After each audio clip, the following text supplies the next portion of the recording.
Hello, everyone, and thank you for joining us today for a Learning and Growing webinar on 7 steps to social justice education integrating DEIB into college classroom.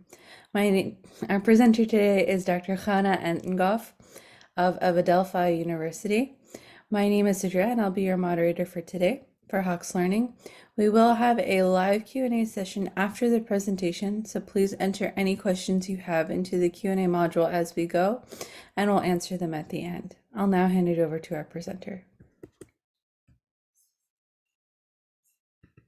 You are still muted.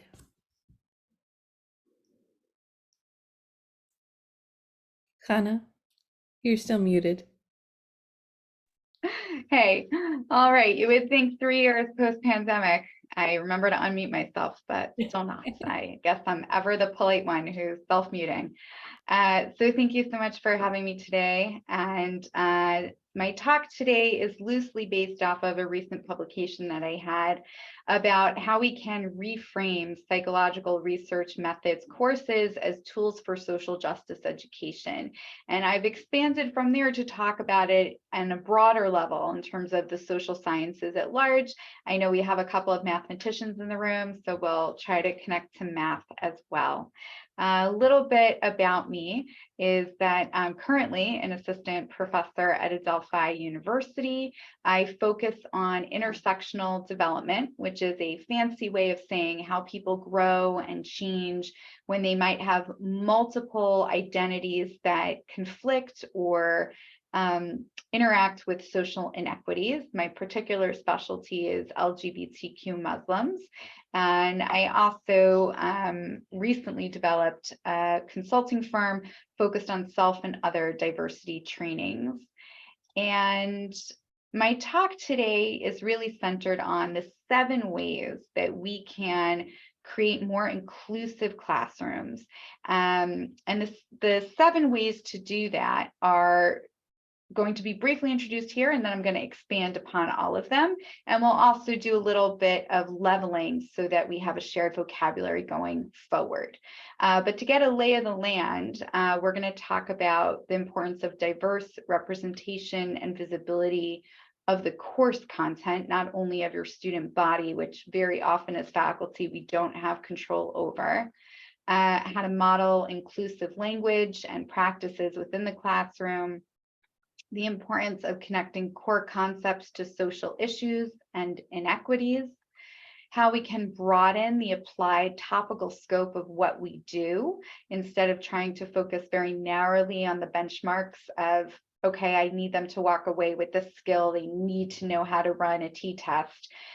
We could think about what type of t-test they're running, what are the populations that they are comparing, what are the challenges with conclusions about t-tests, how did that connect with racial inequities when we were thinking about racialized intelligence debates. Then we talk about creating meaning-making opportunities. As we know, the most effective learning is really the most meaningful learning. And then I talk about how to teach from a strength-based perspective. And lastly, we rounded out with a discussion of students' agency and why that is a really important collaborative component to co-creating a space where education is accessible. So before we get started, I want to talk about how we can develop a shared language. I think oftentimes big words, buzzwords, woke words are thrown out without necessarily having a shared understanding of what they mean. And why they're essential and important and not just political fodder. So the first idea is diversity. What is it? And it's important to recognize that diversity includes both our interpersonal experiences and our intrapersonal experiences as well. And that diversity includes the marginalized identities that go beyond race and ethnicity. They might include gender or sexual orientation, disability, and we have to recognize that as we walk through a diverse world, what we're really doing is we're interacting with people who have different experiences than we do. And we have to recognize that those experiences play out through both our internal processes as well as the processes between people and communities.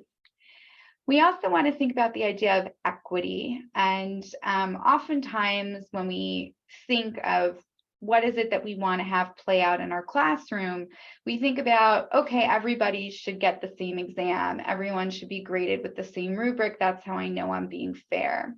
But equity isn't really about sameness. It's about equivalence.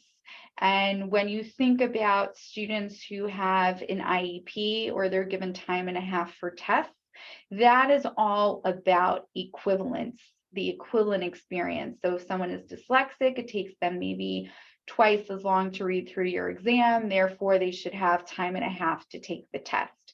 You might have a student in the classroom who says, hey, that's not fair. This person's getting double time. Well, they're not really. They're getting the equivalent experience of the other student.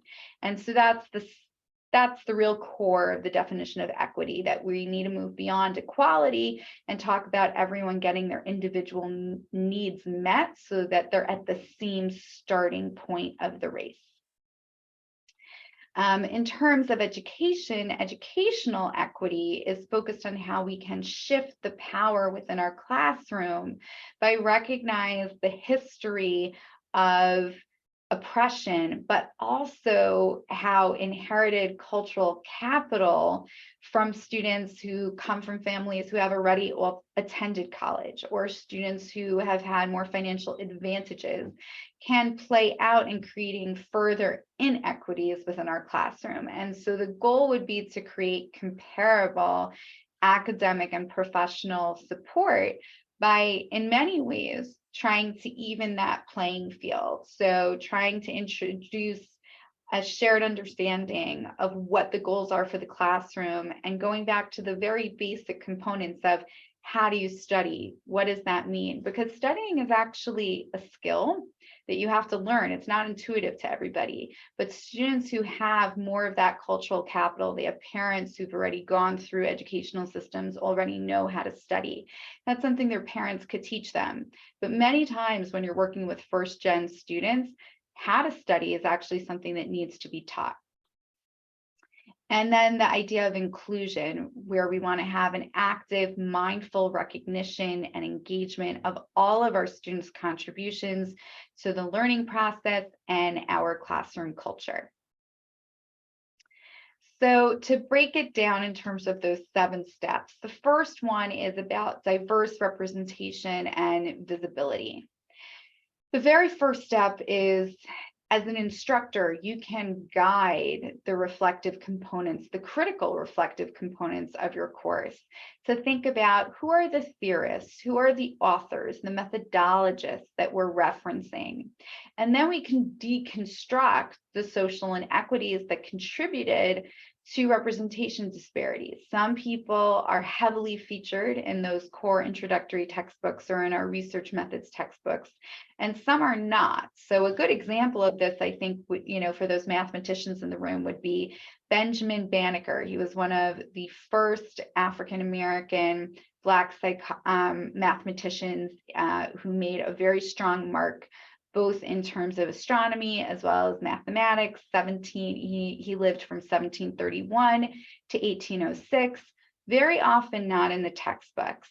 And why? So if you deconstruct it, well, he was self-taught, which meant that he was not in that inner circle of people whose inventions and whose contributions were being canonized and written down. And he was in many senses homeless within the academic world, but he had very strong contributions. He actually was the first one to create a clock that struck hourly. He did work in trigonometry. So who's missing? Whose stories are not being told? And whose stories are dominating the text as well? We also want to take the opportunity to spotlight researchers and participants from diverse groups with inclusive case studies, examples, and problem sets. I think, the most basic superficial way of doing this is to make sure that you're problem sets are including diverse names, but I think it's also to think critically about how we could go beyond just names or just tokenism.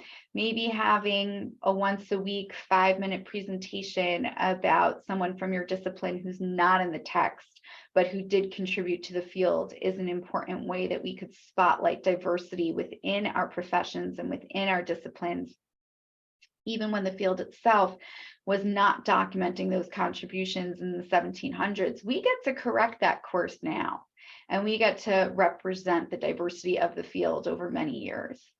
Also through research, when we conduct research, we can be sure to incorporate scholarship from diverse scholars, diverse authors, and as well as studies that specifically address inequities. And you might think, well, if I'm not in psychology or sociology or anthropology, are there inequities that I need to explore? And I think what we do know is that it really depends on how you're using the tools of your discipline. And the questions that you ask constrain your findings very often. And so when we work with more complex data sets and we have more complex questions, it really opens up the door to what we can possibly find. And a good example of this is that when I was taught statistics back at the CUNY Graduate Center, which I think is really unusual in terms of how they integrate diversity training throughout the course of the program. When we were learning how to run correlation analyses, our professor, Winkler at the time actually, gave us a large data set about the projects in New York City. And he said there's an increase in crime in certain parts of the housing projects. Identify which projects have those higher crime rates, and then identify the factors that are contributing to those crime rates.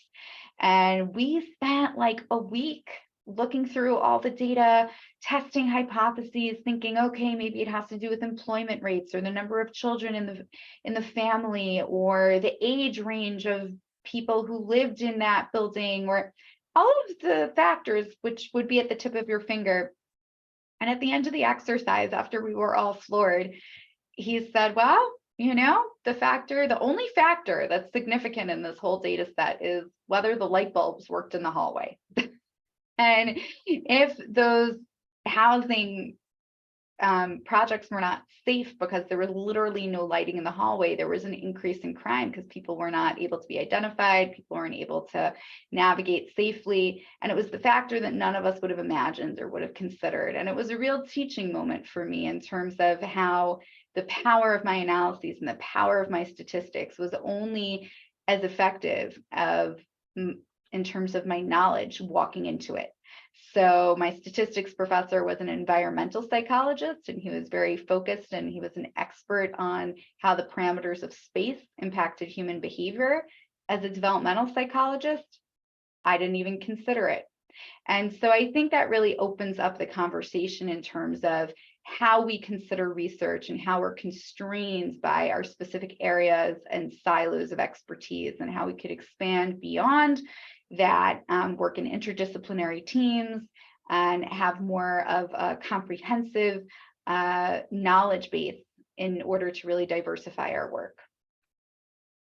And the next idea, and my favorite, this is from Michelle Fine, also from the CUNY Graduate Center, is to ask, who is not here today? How does that affect, shape, comfort, or define those of us in this room? And asking that question to your students can be a really helpful opportunity for them to interrogate the composition of the classroom, the diversity of the campus, whether it's representative of the world, and whether there's more room for growth in that area. The next idea is to model inclusive language and practices, which I think in some ways is one of the hardest goals, because it seems as though our comfort zone continuously moves. And it's hard to change your language when you've grown up with phrases that make sense, right? I was recently talking to somebody who attended a diversity training and was told they couldn't use the term blacklisted because it was referencing times when people were categorized and awarded for their skin color. And as we think of it, a blacklist is someone who's in that category of, nope, they can't achieve in this area, or they're not allowed to go into this restaurant. It's an exclusionary category. And historically, that's really what it was. People who were categorized as being 100% Black or mostly Black were in that category of exclusion.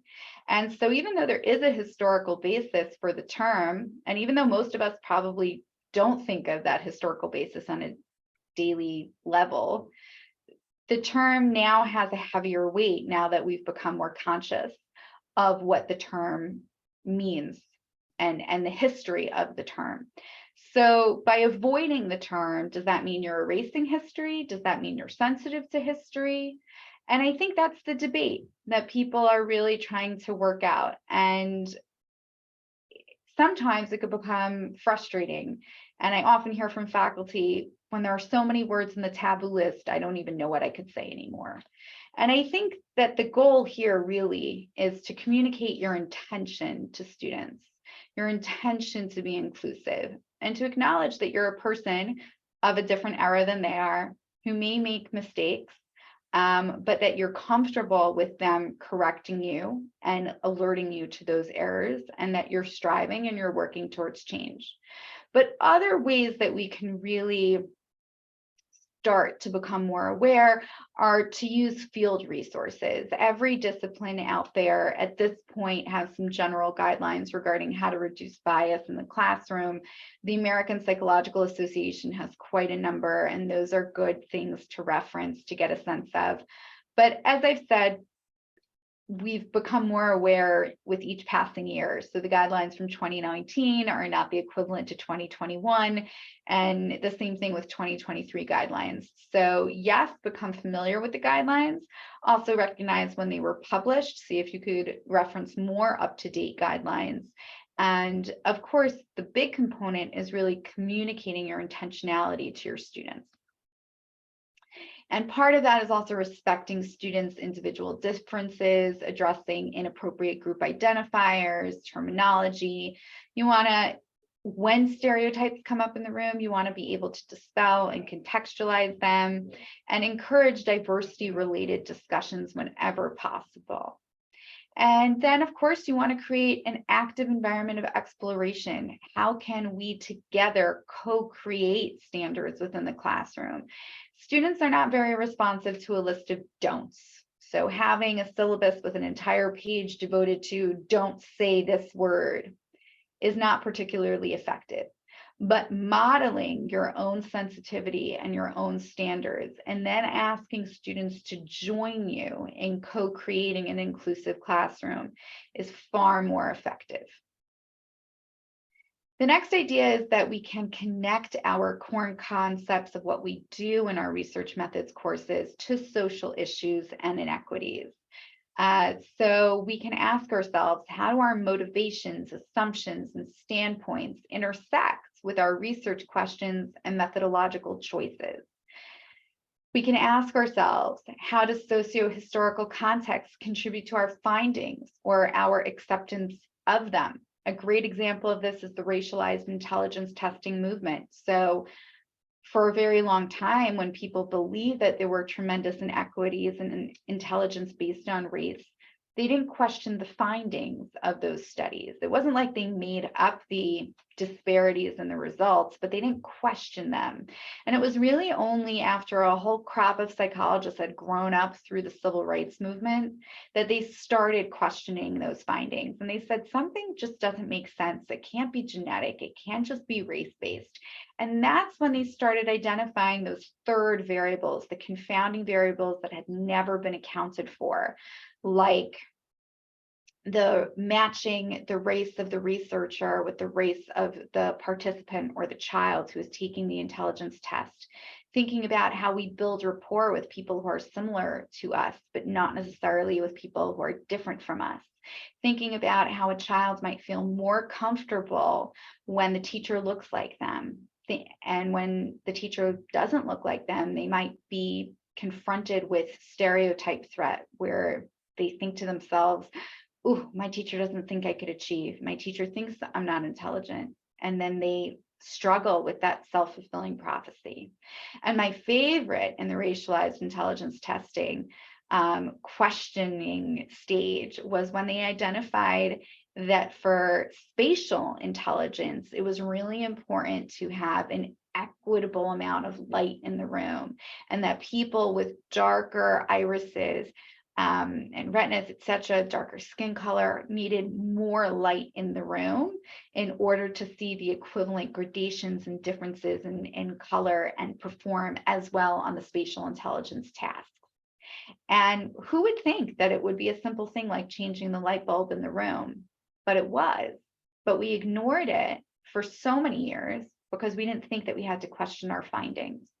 So it's only when we consider how we're constrained in terms of the questions that we ask, but also the findings that we accept, that we can reimagine that our results may actually be telling us a different story than what we think they are.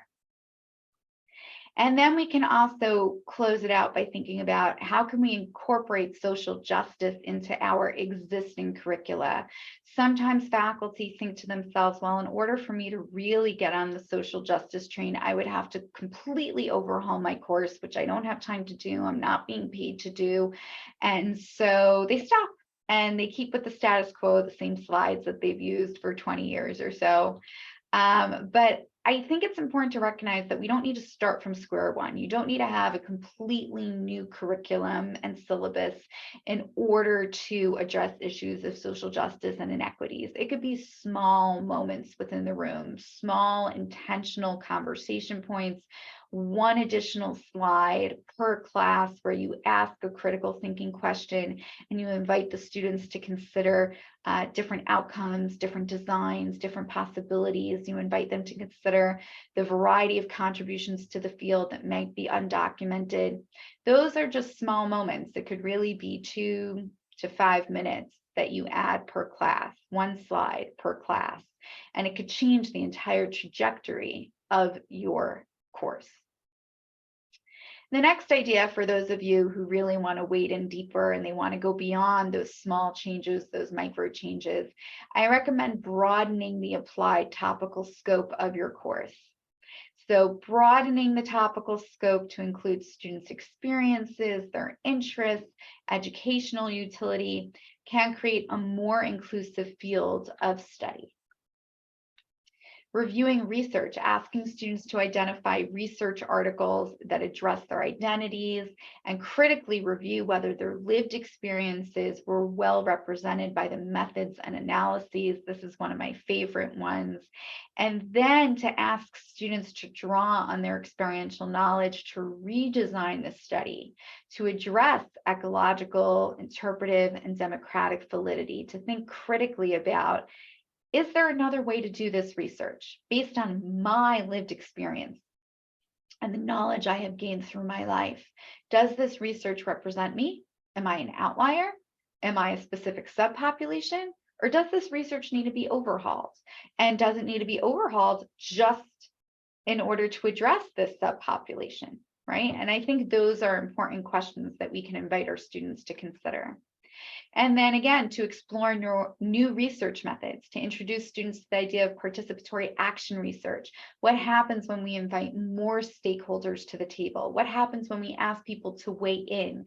Instead of studying prisoners and how they feel about their experience based on our questions as outsiders, why not go into the prison? Why not create a course to teach them research methods and invite them to ask those questions themselves? That is what Michelle Fine did with her famous prison study. We also talk about accessible informed consent. Some of the trials that we've had over the years when it was not accessible, like with the Tuskegee syphilis study, where the doctors said that they gave them the best informed consent that they could. They told them that they had bad blood, but they didn't tell them what the consequences were of being within a study that was going to withhold amoxicillin. And essentially, there was no real information that was provided to the participants. We could talk about the importance of diverse recruitment and sampling strategies, intersectionality frameworks, These are all really strong first steps to creating a more inclusive research landscape. We also need to think about how we can create meaning-making opportunities, because as we know, the most effective learning is the most meaningful learning. And many students engage in negative self-evaluations. They have negative researcher identities. They come into my classroom, often from high school, saying, I'm just not a researcher, or I'm just not a math person. I'm just not good at that stuff. And so in order to really create an opportunity for them to learn, I have to invite them to critically deconstruct what a science identity is, what a mathematics identity is, how it doesn't necessarily mean that they are not good at math or research, but how it might mean that they weren't taught in an accessible way in the past, and how we can together create a more accessible classroom for the future. And that's an important first step. I also begin the semester by reviewing research suggesting that learning and retention are improved when the subject is meaningful. So I always tell students, don't just take my word for it. Don't just trust me. This is an evidence-based approach. Let's make this a meaningful journey together. I unpack the phrase with the students, learning is meaning making, and how we need to consider that all learning is dependent upon people actively connecting the learning content to their socio-relational context. One of the studies that I bring forth when we discuss that is the Sachs study, where he was looking at how people, young children in Latin America, were able to perform math on the street after school as candy sellers, complex math, multiplication, division. They would emphasize their profit margins. They'd really fight to get the best deal possible as they were selling their candy after school. And the math that they were doing there was not able to be replicated within the classroom on the assessments. So they were taking exams in the classroom and they were failing multiplication, they were failing division, but they were excelling when they were actually doing something that was meaningful, something that impacted the family income and their ability to eat dinner that day, that they were able to do. And that was one of those real groundbreaking studies where we started to consider, what does it mean to create a meaningful classroom context? How does that change how we teach and what we do? And maybe just numbers on a page is not an accessible point of assessment. Maybe it's when the stakes are higher, or when there's something to be gained, or when it's a meaningful social experience. And I don't think, at least, as a child, I certainly didn't think of math as a social experience. It wasn't taught to me that way. It was very much an individualized, okay, sit down and do this problem, black and white, straight on a page. And what we know now is that that's really not a very accessible way to teach math. And so breaking that down for students could be really helpful. And I find also very healing. This could be a really healing pathway for them to reimagine their capabilities within research. And then, of course, we want to design curricula that actively engage students' meaning-making processes and are more effective and motivating. And we're almost at point 7, but point 6 is about teaching from a strength-based perspective. Now, research indicates that there is a positive correlation between college students' strengths awareness and their sense of campus belonging, their academic self-efficacy, their academic engagements, and their retention. And this is, again, no secret. Share it with your students. Let them know, hey, you want to be successful in the classroom? This is what research has found. Okay, how do we do that together? How do we create a strength-based environment together? And with assignments, I think that's a real foothold into creating a strength-based experience. We can encourage students to revise their papers with sequential assignments, let them know that they're not just, being thrown into the deep end and expected to achieve, but that knowledge is a process, gaining knowledge is a process, making mistakes along the way is a process, that draft work should be graded at a different standard than a final paper. Grading drafts for honorable completion are all the parts of the puzzle here, even if they're not perfect. and by allowing students to continuously revise. Another way to really create strength-based assignments is to explain the purpose behind the assignment. What is the learning goal? How many times when we were students were we just given an assignment to complete and we didn't necessarily understand how it connected to the larger curriculum or what the specific learning goal for the assignment was? And that was really an acceptable standard 20 years ago, but not so much anymore, because what we know is that students really thrive when they understand the reason for their labor. Why should they invest in this project? Why is it meaningful? What skills are they going to gain? And then we also want to talk about study limitations in a way that helps students imagine future directions. We want to model the importance of transparently recognizing limitations in research, but also in ourselves, which goes back to this idea of, let's say I use the wrong phrase. Let's say I say blacklisted and I didn't mean to. What do I do then?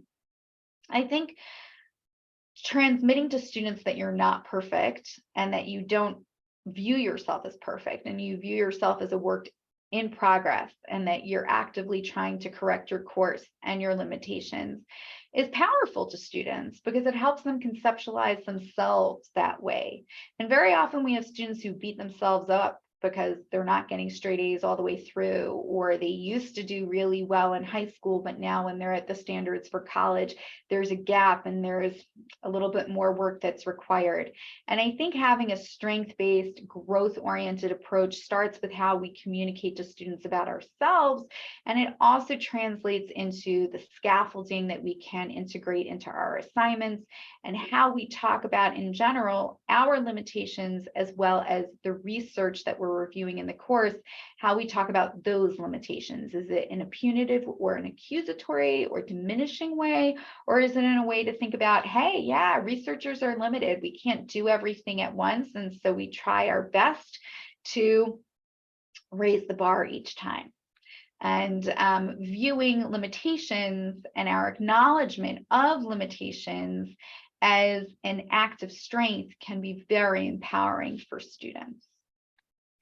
And then the last one, bringing it home, we have the idea of promoting students' agency. And a big part of that is focused on creating student-centered, active learning opportunities for students to support higher order critical thinking. And what we know is that student-centered curricula support higher level learning at greater rates than more passive models of direct or teacher-centered instruction.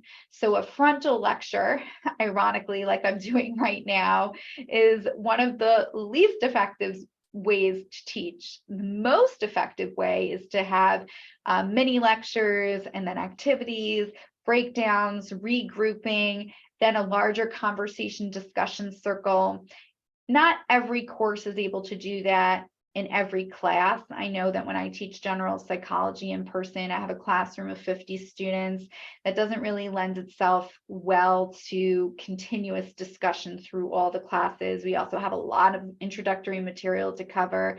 And so what I try to do is definitely insert reflection and discussion components within each lecture where I pause and I give students a question to consider, because sometimes students don't feel comfortable raising their hand and asking questions in front of a large auditorium. But in addition, I also reserve 3 to 4 days within the semester that are just focused on this type of interactive, student-centered learning experience. And I match it to the learning unit. So for every exam, we also have one of those more immersive learning experiences. And I let them know, like, hey, I would love to do this every class, but because of the amount of content we have to cover, it's not so feasible. But I'm at least trying to devote 25% of the semester to this type of learning method. And I think the students really appreciate the intentionality of that, even when they recognize the constraints of the course and the time and the number of students registered. The next idea is to deconstruct and reconstruct the research. So students can develop alternative explanations for gender and cross-cultural differences, like we talked about already with the racialized intelligence differences. Having students really critically engage findings or critically review the popular press's synopses of research articles becomes an empowering activity for the students, where they get to be the critical thinkers. They get to weigh in on the experts, so to speak. And I think it helps students shift their own self-perspectives, their own science identities, and view themselves in more agentive ways, where they have more opportunities to contribute to the larger field, and that their voice does matter and has something to add. We also know that incorporating peer review is an essential part of our research development process, both for ourselves when we're trying to publish, but also for students. So whenever you have a course where there's a large writing component or conceptualization component, I really encourage you to introduce students to why we have peer review in the field, how to conduct constructive peer review, and then to give them the opportunity to then practice peer review. And I think it helps them gain a sense of that motto that we're all learning, we're all growing, we're all building a community, and mistakes along the way are how we correct our course and how we achieve more in the future. And it becomes a really collaborative experience. If you don't necessarily feel comfortable training your students in peer review, you might have a learning and writing center on campus, and they usually are able to give, a 15 to 20 minute introduction to what peer review is in a constructive way. You might already have those resources on campus. And then the last point is to create learning-centered syllabi, where we focus on building community and shared power intentionally. It doesn't have to be paragraphs devoted to this on your syllabus. It could even be 3 to 4 sentences where you recognize your students as being co-creators of your classroom, that their voices are valued, and that you're all sharing the learning journey together. So in conclusion, what are the benefits of having a social justice standpoint within the classroom? What are the benefits of focusing on diversity, equity, inclusion, and belonging within our classrooms? So the first idea is that students learn from faculty models of pro-social and inclusive behaviors. You are a powerful figure within the room and within their adulthood experience. How you model your treatment of people who are different than you, or people who don't have the same background or level of expertise as you do, becomes a key component of how your classroom dynamics play out. And so as we intentionally facilitate a more welcoming and inclusive academic experience for students, we create opportunities for them to advance their sense of community and belonging within our classroom and the larger campus. We also want to create opportunities for students to actively build the necessary tools to conduct intersectional and diverse research. Researching only what we know and only our lived experience can be very limiting and myopic. Creating opportunities for students to consider the diversity of what's outside of their community and their classroom can be very compelling as well. When we integrate social justice into our curriculum, we also help students develop socio-relational skills such as empathy, perspective taking, sociocultural awareness, and the agency to create a more just world. And again, don't take my word for it. These are all ideas that have been well researched and well documented. And lastly, when we create an inclusive classroom experience, we are contributing to the efforts to dismantle the structural barriers that many minoritized students encounter in higher education. And that becomes a really key part of the conversation when we try to reimagine what the college experience looks like today. We know that enrollment is dropping. We know that we need to recapture the American imagination regarding what the values and benefits are of higher education. And I would argue that integrating social justice and inclusion and belonging is one of the most important focal points for that discussion. All right, I'm also going to open it up now to any questions, comments that you may have. I know that there's a Q&A box, and I'm happy to take those questions now.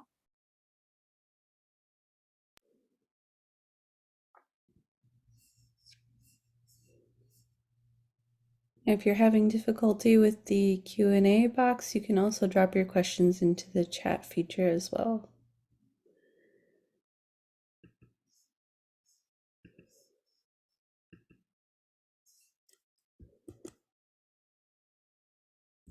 So we do have one question so far. How can these 7 steps be applied across different disciplines? Yes, thank you. So I think the best way to think of these 7 steps are core components of an interactive discussion within your classroom. And those components are not specific to a discipline per se. If you look at any discipline within our college curriculum, we have inequities, systemic inequities in terms of who is represented and whose stories are told. Some are more obvious than others. In psychology, one of the examples that I like considering is that of Konrad Lorenz.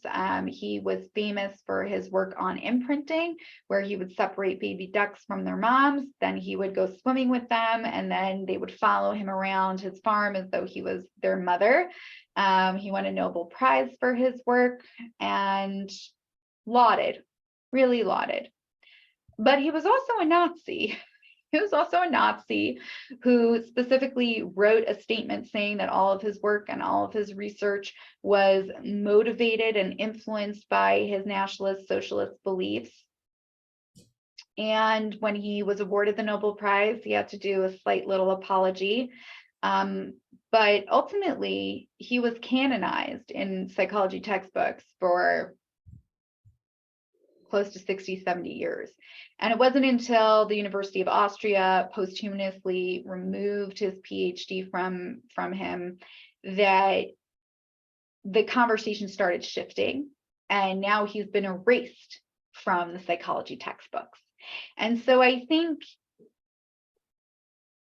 not featuring him at all is a real omission of the field, not talking about how we positioned him for quite some time, not talking about the accolades he received, not talking about the relationship between imprinting and eugenics.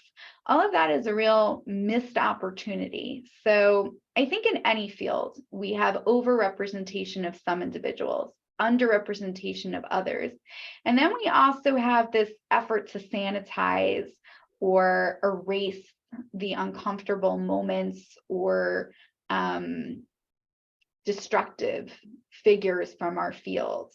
But becoming more familiar with those narratives and helping students deconstruct that in a critical way becomes really important to giving them the tools to think critically about their own education, to take agency, and to not just feel as though they're passive receptacles. So much of high school education is really about preparing for qualifying exams. So there's a lot of emphasis on ingesting information and then spinning it back in the right way.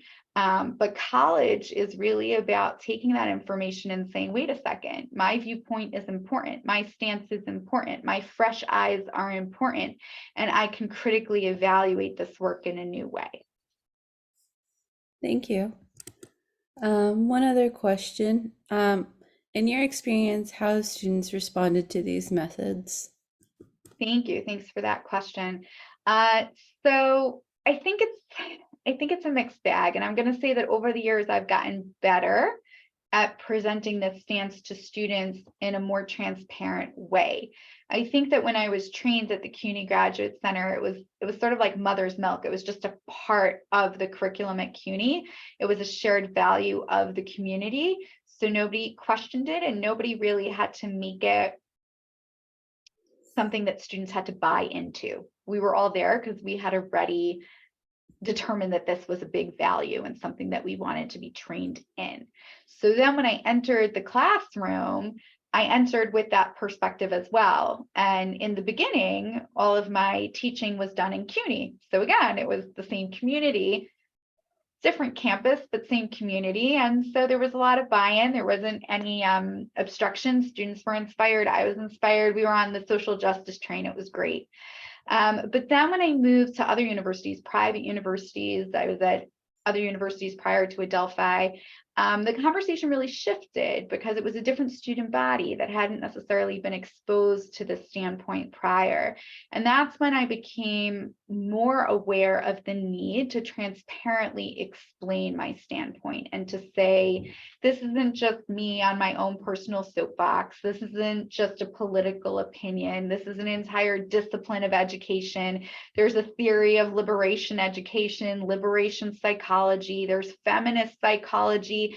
These are not just political standpoints that I'm imposing on you, but these are entire disciplines that you could get a PhD in.